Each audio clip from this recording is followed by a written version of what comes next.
Okay, so here it comes, the first ever episode. Welcome to my home office. Yes, it is on a boat. That is where I live. I'm really excited to get this series started. Obviously, it was a long 7 years running this company, and a lot of people have different opinions. I've seen so much press, especially in Sweden and Europe. So many comments, opinions, ideas, various different subjects that people want answers for, or they want to discuss, or they're just saying things that are nice and I want to give something back. So I'm really happy to be able to communicate directly with you here and cover any of the topics that you want to discuss. Some of the subjects for future videos include more constructive items, like what are the key reasons we failed to raise capital needed for production. That's a big topic. What happened to the funds people invested? What are the lessons learned about team growth, board composition, and so on?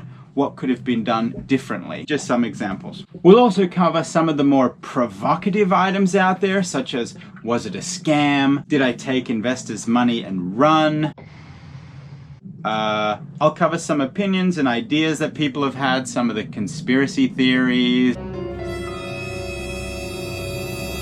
I really want to cover some of the recent press, especially the Swedish and European press, because some of it, it's done pretty well. It's fairly factual. Some of it is fiction, and some of it is just trash. It's just downright irresponsible. So looking forward to covering some of that. I'll also cover some more general learning topics like capital raising, communication, branding, marketing, designing and building a complex product, the blockchain project. People want to know about the sailing adventures that I've been on. Water is super blue. Look at this bad boy. The Swedish press went crazy with this topic. Myself and my girlfriend have sailed from Sweden all the way down across the Atlantic Ocean and here to the Caribbean. So that's a fun topic. I really look forward to covering it because it's easy for people to misunderstand, especially when it comes to the timeline. Where to from here? Is it really over? What advice do I have for entrepreneurs going for a moonshot venture or just new startup in general? Maybe I'll do some interviews. I don't know. Let's see where this thing goes. As long as there's interest, I'll keep making these videos. Okay. But for the first episode, we will cover a comment from Swapnil Sawant. I hope that I do pronounce that correctly. Lewis, sir, please explain your detailed timeline from 2015 until now in your new video. I think that's a good idea because I think a timeline and some context is important for everybody watching this. So first of all, let's start with pre-company. Why would you start a venture that is so difficult like this? So, I did a Master of Science in Entrepreneurship. That's the first thing to know. I just designed my whole life to be going after this kind of challenge. I love the idea that you can come up with different business ideas that have an impact on the world, or you can create a piece of the world. The heroes that I had, there were guys like Steve Jobs or Elon Musk or any of these entrepreneurs that had an idea and took it so far. That to me was really exciting and what I wanted to dedicate my life to. I didn't want to go for an ambition that was too small. Something I was terrified about was being an old man and thinking, why didn't you try to do something really grand? And I just thought the grandest thing I could go for was like Apple Company and Tesla, two of my favorite ever entrepreneurial stories of all time. Let's make the iPhone car. Was that overambitious? Absolutely. Looking back, that was pretty overambitious. One of the things I've learned is Apple didn't start by making the iPhone. They started by making the Apple I computer, and they stepped their way up. They built up their financial foundation, and over time they're able to improve products. You don't start with the iPhone 1. You start with a baby step, not something that's so out there and ambitious. But anyway, that's one of the lessons learned, I guess. I had a lot of frustrations with the way cars are today because I'm always excited about new technology, where technology's going. And then of course we see a lot of cool concept cars in the auto industry, but I never see them available to buy. And call me naive, but I just really wanted that kind of technology to be available to people.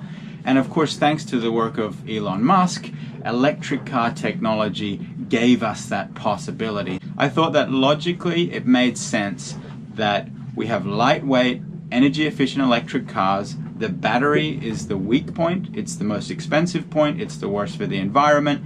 So let's make a car that's not so heavy, that's more lightweight and has fantastic connectivity, just like a smartphone. And while I'm having these ideas, I would see SUVs and also, the Tesla Model S, a great car, but they're creeping through the streets of Lund in Sweden where I lived at the time, and they barely fit. And I thought to myself, we need to have a different vehicle form factor, and we're going to have to excite people about that different kind of mobility. It's a huge risk, of course, going for something really different and revolutionary. Initially, the thought was reinvent the whole thing. Probably that was too big of a bite to take in hindsight, but we're all young once, right? That happens. So in 2015 is the foundation of the project side. At the time, I was working at an open innovation center at Lund University, and I got the approval to work on this mobility project from within the university. That's when I started really talking through some of the logic when it comes to things like a more energy efficient powertrain, a lighter weight vehicle, weight, roll resistance, and drag coefficient. How do they impact the efficiency of the battery and so on? And I start to bring together a group of young people who are really the soul or the co-founders of the company. We then transition into becoming a company in 2016, and this is really the creative chaos phase. In those first 6 months, I had a lot of experienced people from the industry saying, don't do a small car, do a premium family sedan, don't make it too out there, make it more conventional. So I felt that pressure to make things more conventional from day one, but from the students or the younger people, I felt like this ambition, let's go crazy, let's do something completely different than what has been done before. So I wanted to keep that creative chaos in the company for that first year. I also had pretty strong ideas about where the capital in the world was coming from. I think they were pretty naive ideas now looking back, but I thought, I don't want to design a company that is specifically designed to get investment from the old money of the world. I want there to be a company that the people choose to create. So it's a more democratic process.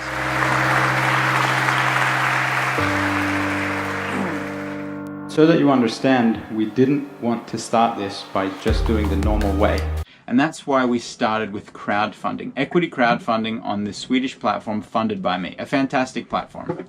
So wanted to start with crowdfunding, and I remember when people in the team were like, man, if we put this on the internet and nobody wants to invest in it, what happens? Is it all over? And I would say, yeah, it is all over, because that's the whole idea of democratizing this startup process. You're asking people to vote. Do you want this company to continue? Do you want this project to succeed? If so, vote by buying shares in the company. So it was really an ideological reason to start with crowdfunding. Definitely probably naive and a little bit brash of me back then to not embrace traditional capital from day one. I was almost against traditional capital from day one, and I slowly matured and learned that we need to embrace various different kinds of capital and include them in the plan from the beginning. So 2017, we've got a concept of a vehicle, and I want to launch it by the end of the year. We've got a team at that point of 50 odd young people. When we did our first crowdfunding campaign, we got about $1 million. We didn't get the money until 2017 because we weren't a public company. There's a lot of stuff we didn't know. By the time we got capital, we were already financially miles behind. So we're always playing catch up when it comes to financial items. We get the first bunch of money, and a wiser, more mature, experienced person might say, great, take that money and hire some really experienced guys that can help you take this project forward. But then I had the problem of, but hang on, all these young people and students, they're the ones that helped us get here in the first place. So do I give this capital to a small group of very experienced people, or do I give the young people a chance to pull this off? I felt that the world gave me a chance, so I should give them a chance. I mean, for me it was a bit of a moral question, that dichotomy between, do I give a bunch of students a small 15,000 Swedish kroner salary Or do I give it to a few more expensive, experienced guys and just say goodbye to all the students that got us there in the first place? Now, I couldn't give everybody a salary. Some people missed out, but most of those guys at the beginning, I got them a salary. I was actually the 17th person in the company to give myself a salary. So I didn't take a salary for the first period. I even lived in the office so that my expenses were null and we could put the money on all the different people that were helping us out. Hey boss. Yo buddy. Hello. Hello. Staff only? This has been my little room for 3.5 months. Yeah, it was just to stay in here until we could afford to pay everybody, and now we can. So yeah, we're moving out. So 2017, we moved to a bigger space and we get all this equipment. Our burn rate explodes, the team size explodes. That was really a period where everything grew far too fast. In hindsight, no doubt about it. We've got all this equipment, we've got all this team, and we've got to build the concept car, the first couple of concept cars. And nobody in the team has built a car before. We don't know if we can even pull this off. But we're just going for it, we're really believing in ourselves. And we finally get some capital. I think it was 6 months before the U17 launch event. And I came in and said, guys, you know, we've got to have this thing ready in November. Already it was seemingly impossible because we were building everything from scratch back then. We designed everything. We designed the door handle, we designed the door hinge, the monocoque. We did everything, partially because we wanted to learn and also partially because we were too inexperienced to know that you should really stand on the shoulders of giants when it comes to the automotive industry developing a car. You should leverage existing assets. That's a lesson that was learned years later. So in 2017, I come into the team one day and I said, do you want the good news or do you want the bad news? And they said, tell us the good news first. I said, good news, we're going to be in 2 MediaMarkt stores and we're going to trial pre-orders of the car in MediaMarkt stores. They said, what's the bad news? I said, you got to build 3 cars in the same timeline with the same budget. So super high stress environment at that time. People were working long hours, living in the office. I was working very long hours, and we probably pushed it a little too hard. For most of those people, it was their first ever job. Many hadn't even graduated from university. We're all really young people, really trying to do something amazing. But by the end of 2017, we do end up pulling it off. We build the 3 cars. Of course, they're not perfect. They're definitely not roadworthy cars. They're show cars, they're demonstrators. They're our way to move towards a production intent car in the best that we could do at that time. So then it comes to 2018. Now we have a couple of cars and we want to focus on reducing the market risk, because when you have a product that's so weird and different, it's very hard to invest capital into it if you don't know that people will want it, a spaceship car. And that's one thing that we could control. We couldn't control proving that we could do a car factory. We couldn't control any of that, but we could control proving that the market wanted this car. So that's what we did. We did a market test to see if people would pre-order the car, 150 euros, refundable. We did it in exactly the same way that Tesla did it. So that's what we spent 2018 doing. The team is trying to work out how can we manufacture this car, and it's complicated. It's a complicated car, and it's definitely, by that time, we've learned we can't produce this. We need to make a lot of adjustments to make it fit the regulations. And we need to find someone to help us produce it. So there's this whole huge challenge within the engineering and production side. We're still trying to innovate. We still have this soul of creative chaos and innovation. We're trying to prove the market wants it, and we did prove that. The market does want it. It is a great concept. We've proven that people love it. And at the same time, I'm spending most of my time trying to raise capital from venture capitalists. We did the whole thing in-house, and I'm just trying to raise bigger sums of money, because up until then we had only got $500,000 here, $1 million here, and it was always right on the death's door. The amount of times we saved this company from dying at the very last minute was many, many times. Then it comes to 2019, I have a lot more experienced people around me. We have to scale back the team. We have to scale back the burn rate, and we have to do it pretty aggressively. I had board meetings and advisor meetings where they said, you just have to fire 90% of your team. You're spending too much money. And that was a really, really difficult, probably one of the most difficult things I've ever had to do, because I created a dream for so many young people. I needed them to believe in the dream in the same way that I did, and then I had to take it away. And that was a really, really difficult and challenging time. It took a whole year, and we had to shave it right down. So 2019 is all about progressing towards a production intent car based on everything we've learned, but also scaling down the team as low as humanly possible. At that time, we're working with various different contractors, and we had many false starts there. The problem is when you don't have enough capital and you're just barely surviving, but you need external help. Sometimes you have like a big company that says, look, this is going to cost you 30 million euros, and you just can't afford it. There's nothing you can do within that timeline. And then you have a smaller guy saying, yeah, we can do this for $250,000, it's no problem. And they kind of overpromise what they can do. One of the mistakes I certainly made was being too open, repeating what's told to me. So if a journalist says to me, when are you going to have the car ready? I'm like, June, because that's what I've been told. I'm not an expert in these things. I'm just taking their advice and repeating it. And I know for sure I should have been much more careful with setting expectations. No doubt about that. I'm an extremely optimistic guy by nature. I've decided I'm going to stay an optimistic guy. I don't really have a choice in that matter, to be honest. But still, we have to be either really realistic or even pessimistic when it comes to hardware production especially, or stay optimistic but just have the experience to back it up that things can go wrong, they do go wrong, and they definitely will go wrong when it comes to really complex products and complex industries like this. Even Tesla has production hell. Everybody has mega challenges, and when you have no capital all the time and you constantly have no capital, it makes the challenge, of course, significantly greater. But nevertheless, 2019, we finally land on a company in the UK out of Norwich, ex-Lotus guys, and they know what they're doing, and they work together with us to get the product defined.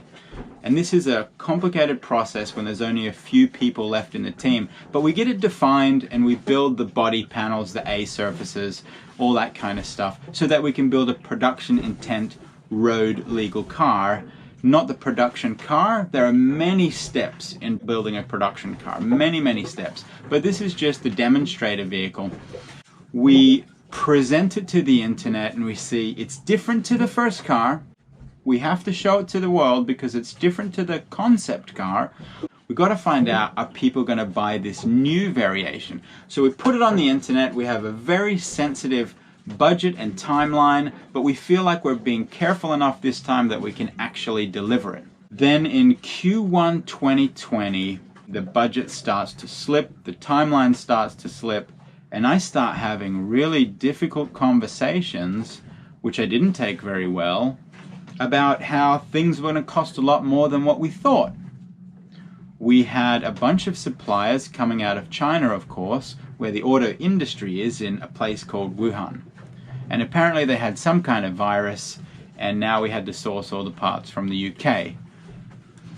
Not the best news. The timeline is now really thrown out of control, and at that point we're just flat running out of money. I had a capital raise plan in London with a financial advisor. We've got the whole thing planned out, but it all centers on we've got a car to show, and I'm going to come to London, we're going to do a whole road show, we're going to raise the capital. The problem now becomes the timeline for having that car is later and later and later, and then all of a sudden I can't even get to London because of COVID, and that ends up dragging out all the way until we have to do a reconstruction in the company, and I got to work out how to get this thing to survive.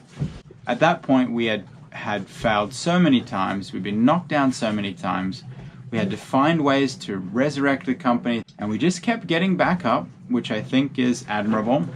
So we do a reconstruction in the Swedish courts. That's where all of the people you owe money to, they vote as to whether or not they want to bankrupt the company or go through a reconstruction. We get 90% yes votes, no votes. So everybody's happy, we're going to reconstruct. But we also need to show how we're going to generate revenues and make it a viable business. So we, in some way, pivot parts of the company so we can start generating revenues from other businesses, such as just components of the ecosystem, the chargers and things like that. And at the same time, during COVID, for the first time in all these years, I'm forced to slow down. I'm forced to sit on my couch at home, not go to the office, and it's so much time to sit and think, what is the most important next step? What's the most important thing? Is it the details of the design, the crazy steering, and all the stuff that we had in the Unity 1 concept car? Or is it more important to make sure that these shareholders don't lose their money through different revenue streams? Is it more important that we get a car on the road? Maybe it won't be the iPhone car, but the Apple One computer version of a car, leveraging existing assets, production lines, chassis, a lot of work that's already been done, and just putting what's different about our car, the design, the brand, the software, and some of the different services. So then it comes to 2021. By now we're courting various different partners that have cars in production that could be a suitable donor platform. We've shipped a couple of cars over. We had concepts of the different cars. Several of those failed. They don't all succeed. You spend time, you spend a bit of money, you work hard, and sometimes things work out and sometimes they don't. So we eventually ship over one car from a company called Jido. The vehicle platform was co-developed by a company called Geely. They built a great little car called the Jido D3, but they took it out of production because China canceled subsidies on that vehicle form factor and it was over-engineered. The Chinese market demanded a much lower price for that vehicle form. But we knew, hey, we could take this great platform, put our own design on it, put our own brand on it, put our own software in it, and we could have a market because it was sort of 15 to 18,000 euros, which is quite cheap in Europe, but quite expensive in China for that vehicle form. At our AGM last year, we showed it to the shareholders and demonstrated, hey, this is a candidate for release. It is the proposed donor car. Here's what it looks like, to get their feedback. And also, what are the risks associated? Should we release this car or not? But at the same time, we had this company in China that looked like a perfect partner. They would give us a factory, capital. We could actually build the Unity 1. And we're courting them right through 2021 to the point where we have a signed term sheet, we've gone through the due diligence, and all they need to do is transfer us the money. So this becomes our primary focus. Now bear in mind, at that time, we don't have enough money to do 10 different things. We can only focus on one thing. So that's what we focused on. And it got delayed until the point where they said, we definitely want to do this deal. We just can't get the money out of China. This partner we had an exclusivity agreement with, so we couldn't talk to other investors, we couldn't take in other money for like 6 months until we were completely out of cash. I eventually say, hey, you need to send the cash right now or we're done, we're bankrupt. They kind of casually said, well, okay, we'll waive the exclusivity agreement so you can take in other capital so that you can survive. Great, we got a green light, that's what I did. At that time, we're completely out of cash. I put on LinkedIn, hey, we need some cash to extend this timeline. We need €500,000 and we need it really quick. And because we have such fantastic community, great investors and shareholders, we did get that money. It was pledged almost straight away and people start sending the money to us. About a bit under half of the money landed in our bank account within like 2 days.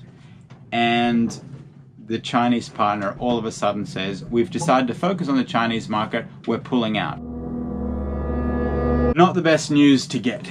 So straight away I said, hey, tell everybody, stop sending your money, we need to know what the next step is. Then I tell all the people in that investor group, hey, the Chinese investor backed out, should we still continue? Give us your vote.